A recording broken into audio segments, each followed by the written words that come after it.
আমাদের খোদায়াত এক নবীর উম্মত, জীবন বিধান হইছি বাণী কুরআন। আমাদের খোদায়াত এক নবীর উম্মত, জীবন বিধান হইছি বাণী কুরআন। তবে কেন আখি নয় হে মুসলমান, তবে কেন আখি নয় হে মুসলমান, এক হও করি আহ্বান। আমাদের খোদায়াত বাইতুল্লাহ এক, মদিনা শরীফ এক, উহুদ পাহাড় এক, বদরের মাঠ এক। জীবন তো একটাই, মরণ তো একটাই, সকলেই মিলে মিশে একটাই তো প্রাণ। তবে কেন আখি নয় হে মুসলমান, তবে কেন আখি নয় হে মুসলমান, এক হও করি আহ্বান। সমস্ত প্রশংসা আল্লাহ পাক রব্বুল আলামিনের জন্য। অতঃপর সে আল্লাহ পাকের শুকরিয়া আদায় করি যিনি আমাদের সকলকে সুস্থ সবল রেখে উচ্চ স্বরে এই মাজলিসে উপস্থিত করেছে, পূর্ণ আলহামদুলিল্লাহ। অতঃপর আমার আপনার নবীর প্রতি শত কোটি দুরূদ ও সালাম অর্পিত হোক, বর্ষিত হোক। সবাই মিলে এক বাক্যে এক সুরে বলুন আল্লাহুম্মা আমিন।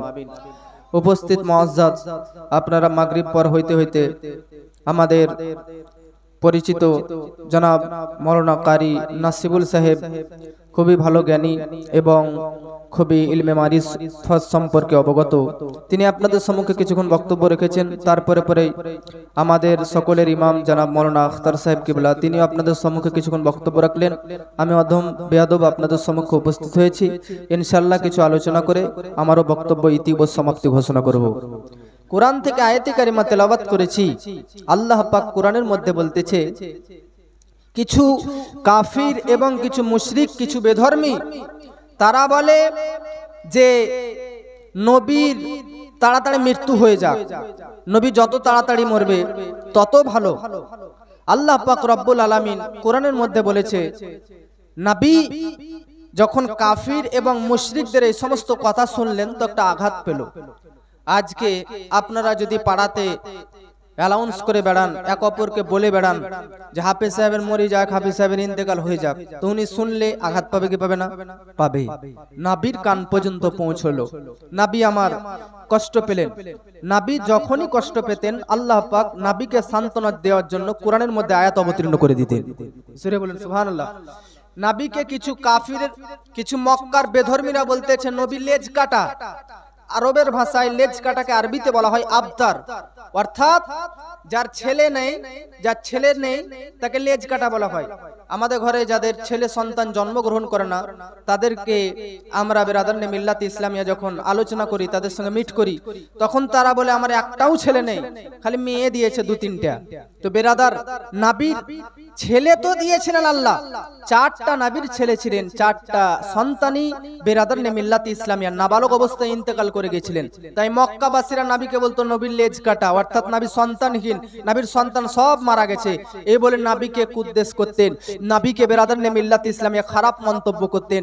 তাই আল্লাহ পাক নবীকে সান্ত্বনা দিচ্ছেন যে ইন্না শানিয়াকা হুয়াল আবতার, টেনশন করার প্রয়োজন নাই, যারা লেজ কাটা বলতেছে তারাই হচ্ছে লেজ কাটা।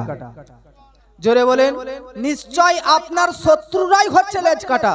যখনই কোরআনের মধ্যে আল্লাহ পাক রব্বুল আলামিন নবীকে সান্ত্বনা দিয়েছেন, তখনই যখন বেরাদার কাফির ও মুশরিকরা নবীকে বেরাদারনে মিল্লাত ইসলামিয়া নিয়ে খারাপ মন্তব্য করেছে।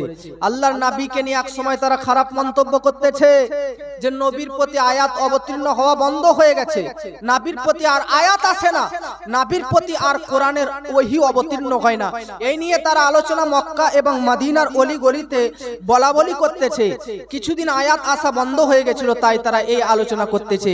আল্লাহ পাক নবীর প্রতি একটা সূরা অলরেডি অবতীর্ণ করে দিলেন, ওয়াদ-দুহা, ওয়াল লাইলি ইযা সাজা মা ওয়াদ্দাআকা রাব্বুকা ওয়া মা ক্বালা। এ কাফির বেধর্মীরা আপনাকে বলে নবীর প্রতি আয়াত আসা বন্ধ হয়ে গেছে, কোরআনের আয়াত অবতীর্ণ হওয়া বন্ধ হয়ে গেছে, আল্লাহর পক্ষ থেকে আর কোনো বার্তা আসে না, আল্লাহর পক্ষ থেকে আর কোনো ওহী আসে না। কেন?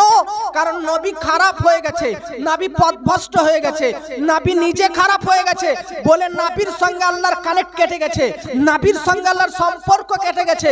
যখন কাফির ও মুশরিকরা এই আলোচনা করতে লাগলো, আল্লাহ পাক নবীকে বলতেছেন চিন্তা করেন না, ওয়াদুহা আপনার এই নুরানিময় চেহারা শপথ করে বলতেছি, ওয়াল লাইলি ইযা সাজা এবং সাজানো গুছানো চুলের শপথ করে বলতেছি, মা ওয়াদ্দাকা রাব্বুকা ওয়া মা ক্বালা। মা ওয়াদ্দাকা রাব্বুকা, আল্লাহ পাক বলতেছে রব্বুকা।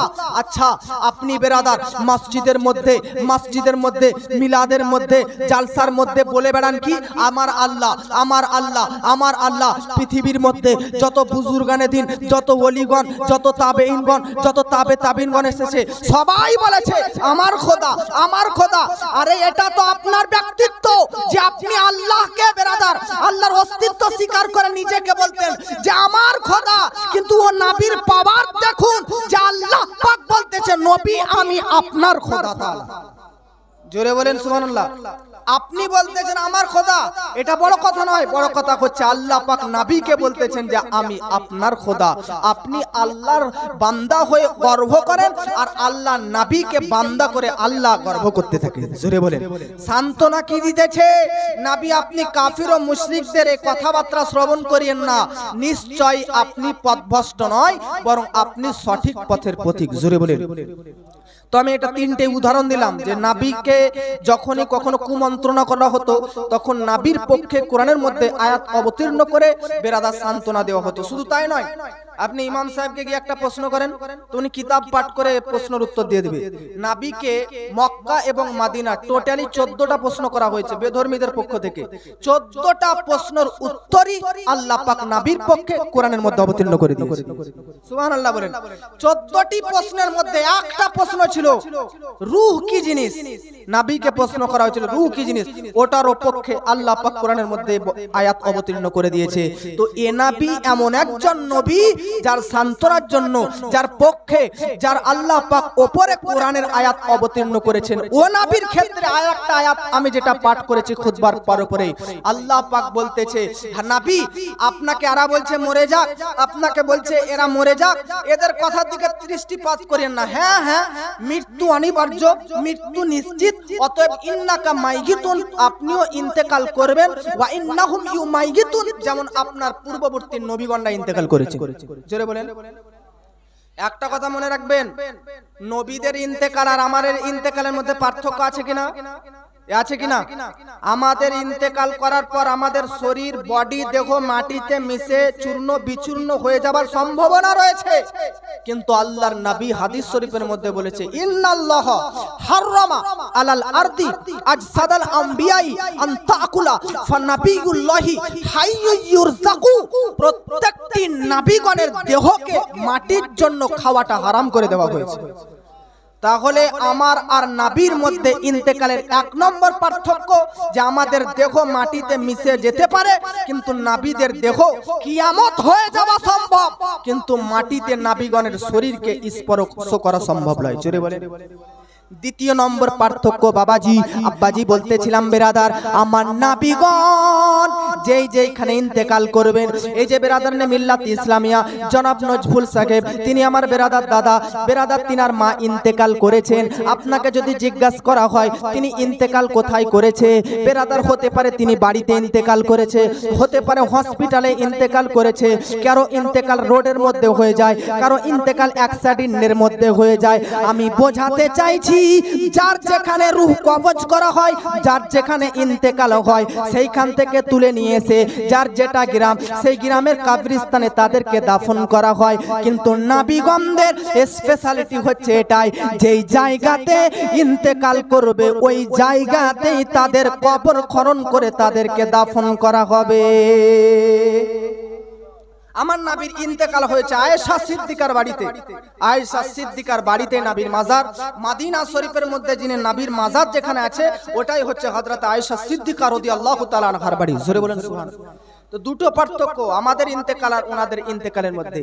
তৃতীয় পার্থক্য শুনেন, নবীর ইন্তেকাল আর আমাদের ইন্তেকালের মধ্যে পার্থক্য কি, আর আমাদের কাছে কখন, কোথায়, কিভাবে ইসরাইল আলাইহিস সালাম ফেরেশতা রূহটা, আত্মাটা, জানটা কবজ করে নিয়ে যাবে জানি না।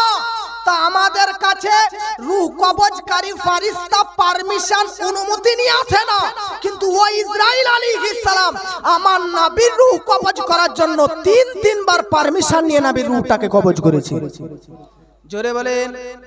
এটা হচ্ছে নবীগণের আর আমাদের ইন্তেকালের মধ্যে পার্থক্য। চতুর্থ নম্বর পার্থক্য শুনেন, নবীর ইন্তেকাল আর আমাদের ইন্তেকাল। আমাদের শরীর থেকে রূহটা বার হয়ে যাওয়ার পর দুটা দিক আছে, একটা শরীর একটা রূহ। আজ এই মশলাটা আমি ডিক্লেয়ার করে দিচ্ছি শুনেন, আমাদের একটা রূহ একটা শরীর, দুটা অস্তিত্ব, কিন্তু আমার আপনার নবীর রূহ শরীর একটাই, কোনো আলাদা জিনিস নয়। যেটা রূহ এটা শরীর এমনটা নয়।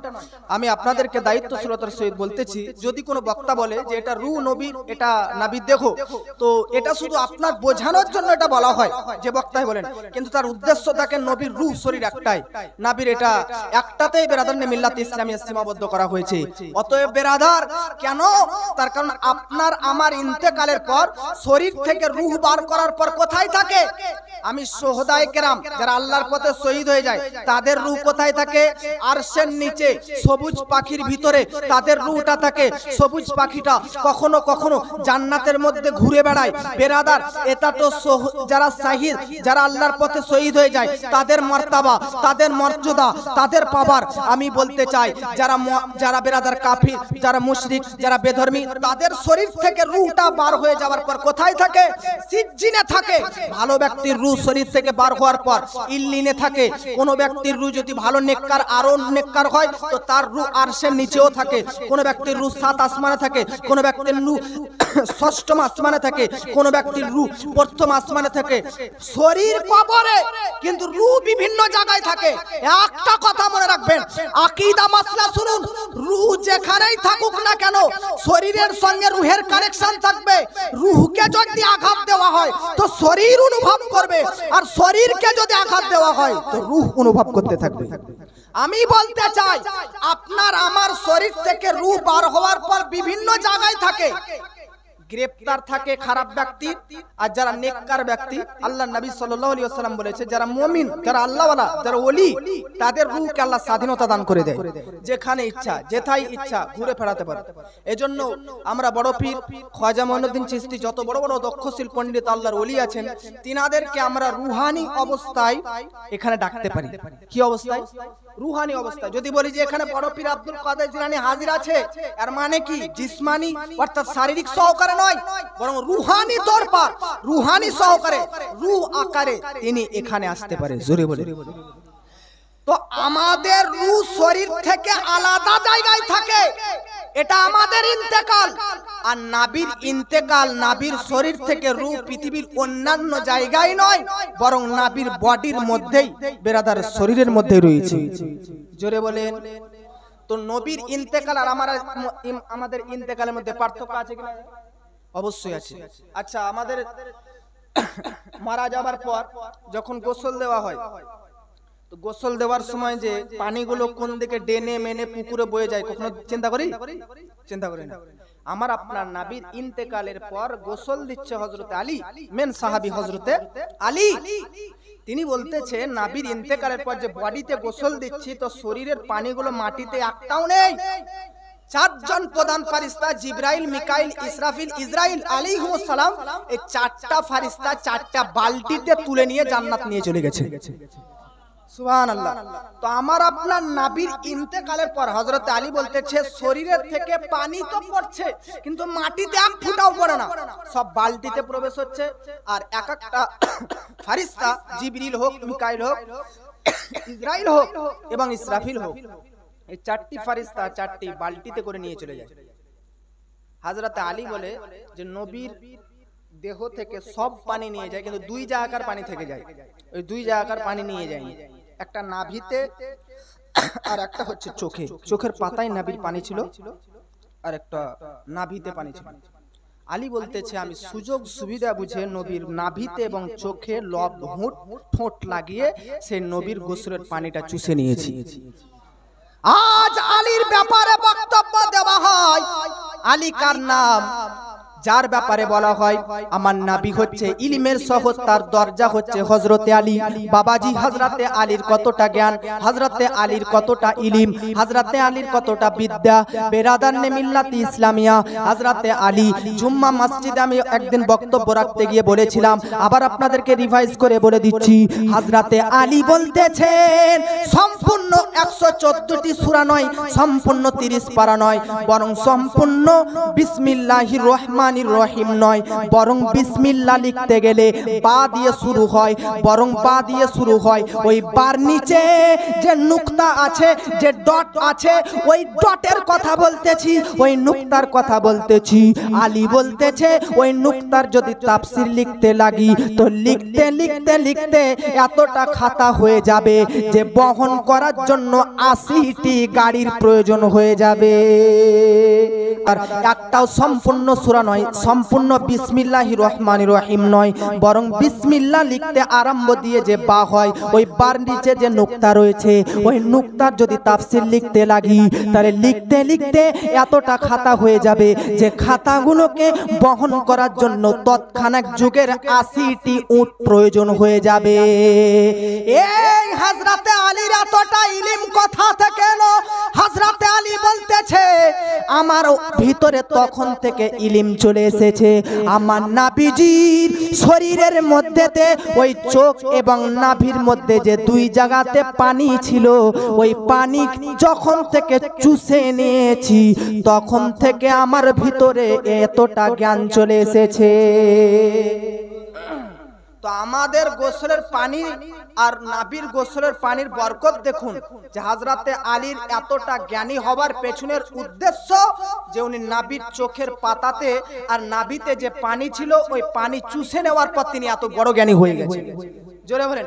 আজকে মাদ্রাসাতে 10-12 বছর পরে আলিম ভালোভাবে হতে পারি না, আর হযরতে আলী নাবির ওই গোসলের সামান্য পরিমাণ পানি চুষে এত বড় আলিম হয়েছে যে ইতিহাসের পাতায় ওলিয়াতের ভিলায়াতের মাস্টার বলে যদি কাউকে জানা যায় তারই নাম হচ্ছে হযরতে আলী রাদিয়াল্লাহু তাআলা। জোরে বলেন সুবহানাল্লাহ।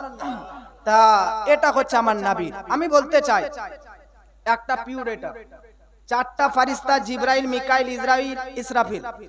ও ফারিস্তা তোমরা নবীর গোসলের পানি কেন নিয়ে গেলে? গোসলের পানিতে এমন কি রাখা রয়েছে? তো 4টা ফারিস্তা একটা একটা করে উত্তর দিতেছে। প্রথম ফারিস্তা ইসরাইল আলাইহিস সালাম। জিজ্ঞাসা করা হলো, ইসরাইল নবীর ইন্তেকালের পর তুমি বালতিতে ভরে গোসলের পানি কেন নিয়ে গেলে? ইসরাইল বলতেছে আজ পর্যন্ত আমি মানব দেহ থেকে রূহ কবজ করি, তো মানুষের শরীর থেকে আত্মাটা বার করার সময় এতটা আঘাত, এতটা যন্ত্রণা, এতটা কষ্ট এবং বেদনা সে উপভোগ করে যে বলা হয়েছে 7 উহুদ পাহাড়কে যদি মানুষের ওপর চাপিয়ে দেওয়া হয় যতটা বেরাদার কষ্ট, যন্ত্রণা, ব্যথা হয়, ইসরাইল আলাইহিস সালাম রূহ বার করার সময় ততটা মানুষের কষ্ট হতে থাকে। ইসরাইল বলতে থাকে কাফিরদের, মুশরিকদের, বেধর্মীদের শরীর থেকে রূহ বার করার সময় তাদের কষ্ট হতেছে হোক, এটা আমি চাই, কিন্তু নবীর প্রেমিকদের, মুমিনদের, আল্লাহর ওলাদের, আল্লাহর প্রেমিকদের শরীর থেকে রূহ বার করার সময় তিনাদের কষ্টটা আমার সহ্য হয় না। তাই নাবির পাওয়ার যখন এতটা, তখন নাবির গোসলের পানিরও এতটা বরকত যে আলী চুষে এত বড় জ্ঞানী। তাই আমি সুযোগ সুবিধা বুঝে ইসরাইল আলাইহিস সালাম নাবির গোসলের পানিটা যতটুকু পেরেছি বালতিতে ভরে নিয়েছি, এবং কিয়ামত পর্যন্ত যত মুমিন, যত সৎ, যত আল্লাহওয়ালা, যত নবী প্রেমিকদের দেহ থেকে রূহটা বার করব, রূহ বার করার সময় তাদের শরীরের ওপর ওই গোসলের পানিটা একটুকু করে ছিটিয়ে দিব, আর নাবির ছিটানোর বরকতে যেন তার রূহ বের করার যেন কষ্ট, যন্ত্রণা, ব্যথা যেন না হয়, তাই নাবির গোসলের পানিটা আমি সংরক্ষণ করে রেখে দিয়েছি। জোরে বলেন। তো আজ পর্যন্ত মুমিন ব্যক্তির যদি রূহ কবজ করা হয় তো নবী মুস্তাফার ইন্তেকালের পর ওই গোসলের পানি তার শরীরের মধ্যে ছিটানো হয়, তাতে যেন তার শাস্তিটা হালকা হয়ে যায়। একটা ফেরেশতা গেল। দ্বিতীয় ফেরেশতা হযরতে মিকাইল আলাইহিস সালাম, তিনাকে জিজ্ঞাসা করা হলো, হুজুর আপনি কেন গোসলের পানি নিলেন? মিকাইল বলতে থাকে, মানুষকে যখন কবরে রাখা হয়, কবরের মধ্যে প্রশ্ন করার জন্য, কোশ্চেন করার জন্য ফেরেশতা আছে কিনা? তার নাম কি? মুনকার নাকির।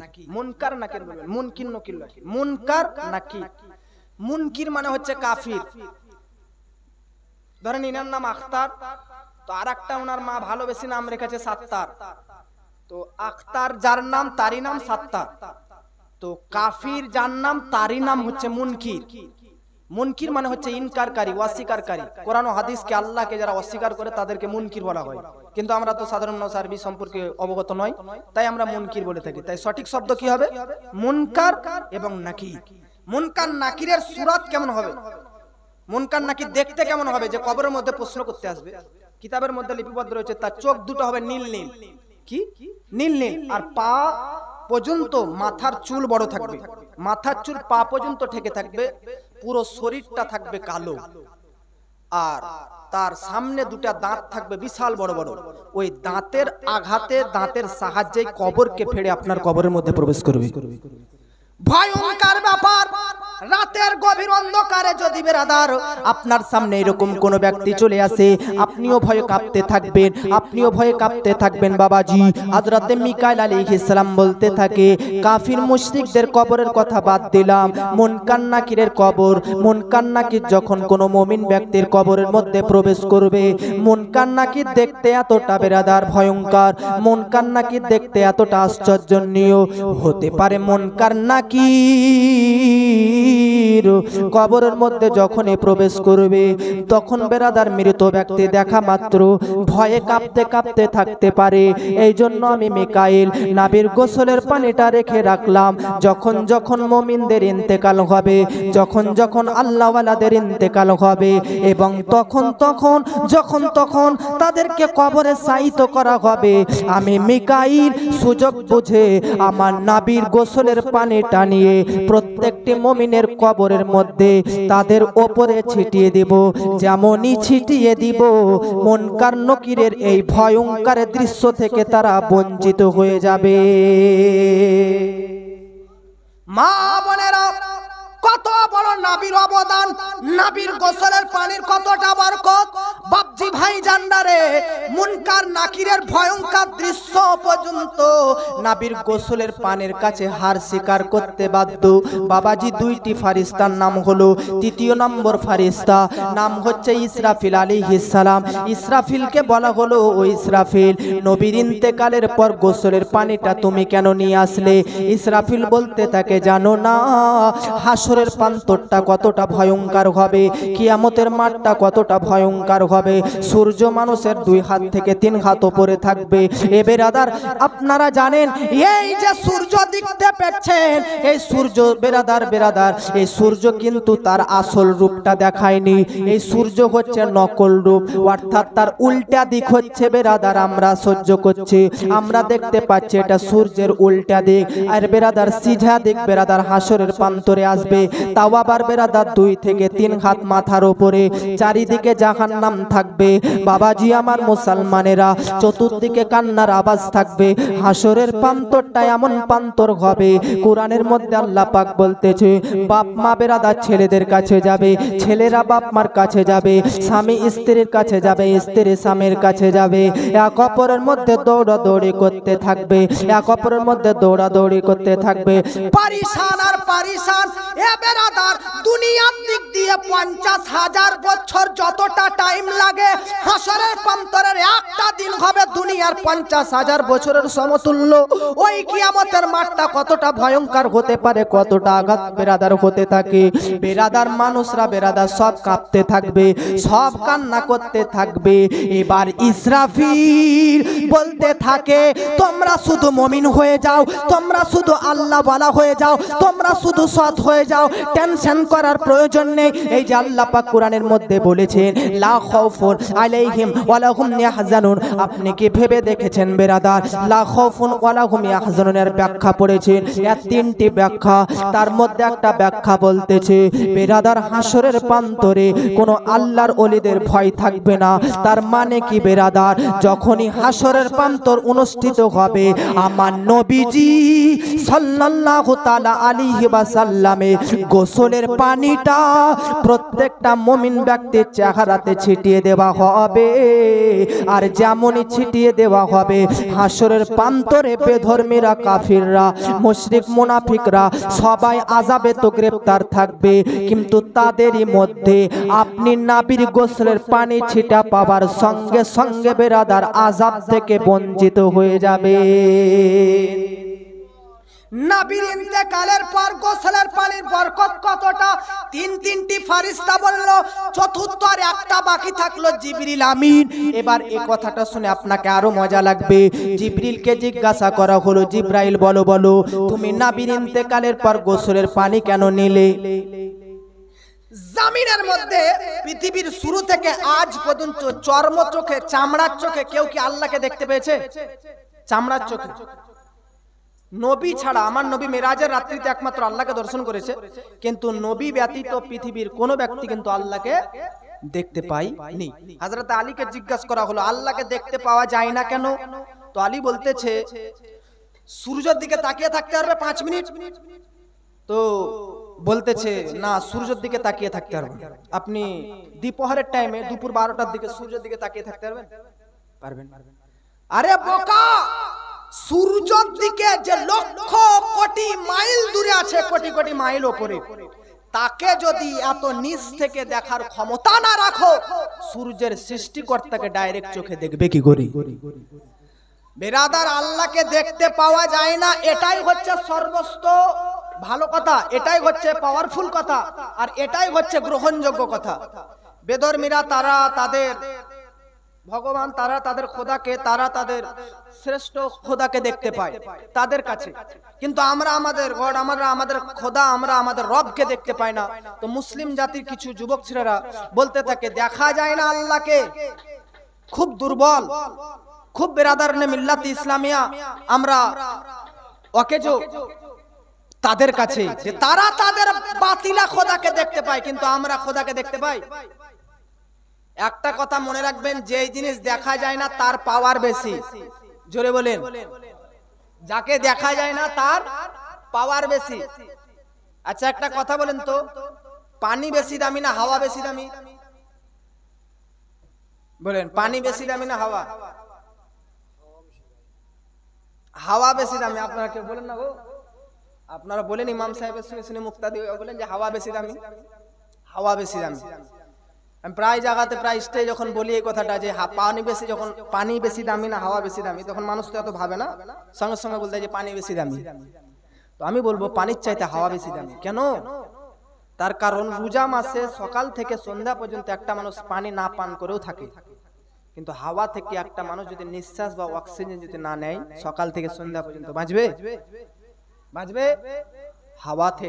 তাহলে হাওয়ার গুরুত্ব দেখুন, যে পানি 24 ঘন্টা না পান করলেও চলবে, কিন্তু হাওয়ায় 1 ঘন্টা না পেলে শেষ। তাহলে কার গুরুত্বটা বেশি, হাওয়ার না পানির? হ্যাঁ, হাওয়াকে দেখতে পাওয়া যায়, দেখতে পাওয়া যায়। একজন ব্যক্তি, যুবক ছেলে, আমাকে বলতেছে, ভাই তোমার এই বক্তব্যটা ভুল। যে কেন? বলছে, আমি এমন এক ব্যক্তি যে পানির নিচে 5 মিনিট ডুবে থাকতে পারবো, হাওয়া না নিয়ে 5 মিনিট ডুবে থাকতে পারবো না, নিঃশ্বাস নিয়ে। তাহলে হাওয়ার গুরুত্ব কমে গেল। তখন আমি বললাম, একটা জিনিসের নাম করে দিচ্ছি, সমস্ত ধর্মের মানুষও মানে জানে, আর ওটা দেখাও যায় না, আর ওটা যদি শরীরে 1 সেকেন্ড না পান তাহলে আপনি বাঁচবেনও না।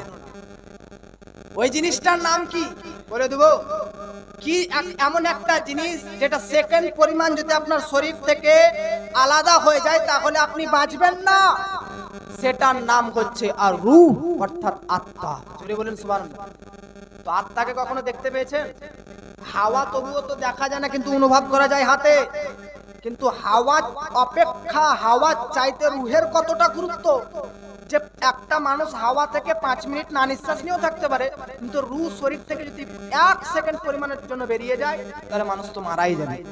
আবার রুহকে দেখা যায় না। আমি বলতে চাই, যা দেখা যায় না তার গুরুত্বটা বেশি। হাওয়াকে দেখা যায় না, তার গুরুত্ব কতটা। 1 ঘন্টা না পেলে মারা যেতে পারি, রূহ এতটা গুরুত্ব। সেকেন্ড পরিমাণ না পেলে বেরাদার মারা যেতে পারি, কতটা গুরুত্ব। তো ये রূহ, ये হাওয়া, ये পানির সৃষ্টিকর্তা রব তাআলা যাকে দেখতে পায় না তার গুরুত্বটা কত হতে পারে। সুবহানাল্লাহ বলে। তো এই দুনিয়াতে থাকাকালীন কেউ আমার স্রষ্টাকে, কেউ আমার সৃষ্টিকর্তাকে দেখতে পারবে না, কিন্তু কোরআনের মধ্যে একাধিক আয়াত আছে, ওয়ালিল্লাযিনা আহসানুল হুসনা ওয়া জিয়াদাতান। হাসরের প্রান্তরে থেকে বিচার পর যখন জান্নাতের মধ্যে জান্নাতি ব্যক্তি প্রবেশ করবে, তখন প্রত্যেকটা জান্নাতি ব্যক্তি ফেস টু ফেস, সচক্ষে, চামড়ার চোখে আল্লাহ পাককে দর্শন করতে থাকবে। জিবরিল আমিন, ব্যাপারটা কি? আল্লাহ পাককে দুনিয়াতে দেখা অসম্ভব, অবাস্তব। সূর্যের দিকে তাকিয়ে যখন থাকতে পারবো না, তখন সূর্যের সৃষ্টিকর্তা আল্লাহর দিকে কি করে তাকিয়ে দেখতে পারবো? কিন্তু বক্তা তুমি বলতেছো জান্নাতের মধ্যে বেরাদার সামনাসামনি আল্লাহ পাককে প্রত্যেকটা জান্নাতি ব্যক্তি দেখতে পাবে, তখন কি করে সম্ভব হবে? তখন কি করে সম্ভব হবে? আমি বলতে চাই, দুনিয়াতে যে চোখটা আপনার রয়েছে ওই চোখটাই জান্নাতের মধ্যে থাকবে, কিন্তু এই চোখে দুনিয়াতে থাকাকালীন আল্লাহকে দেখার ক্ষমতা রাখে না। জান্নাতে যাবার পর এই চোখে আবার আল্লাহকে দেখার ক্ষমতা রাখে কি করে? এবার বলতে চাই, জিবরিল আমিন নবীর ইন্তেকালের পর গোসলের পানিটা তুলে নিয়ে চলে গেছেন। আমার আল্লাহ পাক বলতেছে, জিবরিল যাও নবীর গোসলের পানি নিয়ে আসো। আমার যখন দর্শন করাবো মুমিন ব্যক্তিদেরকে, মুমিন ব্যক্তি তো দেখতে পাবে না তাদের চোখে, যখন তাদেরকে দেখাবো, দেখার টাইমে নাবির গোসলের পানিগুলো তাদের চোখে ছিটিয়ে দিবে। আর নাবির গোসলের পানির স্পর্শ যেমন আমরা চোখে পেয়ে যাব, এতটা জ্যোতি, এতটা দৃষ্টি বেড়ে যাবে যে সচক্ষে আল্লাহ পাককে দর্শন করে নিব। ভয় করি না জাহান নামে,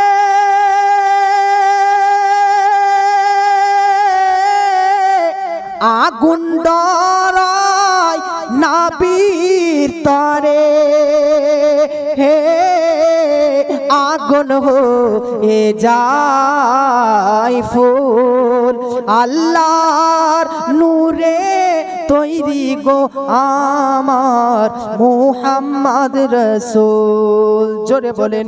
এ বাবাজি বলতেছিলাম, নবীর ইন্তেকাল আর আমাদের ইন্তেকালের মধ্যে বহু পার্থক্য এবং ডিফারেন্স রয়েছে।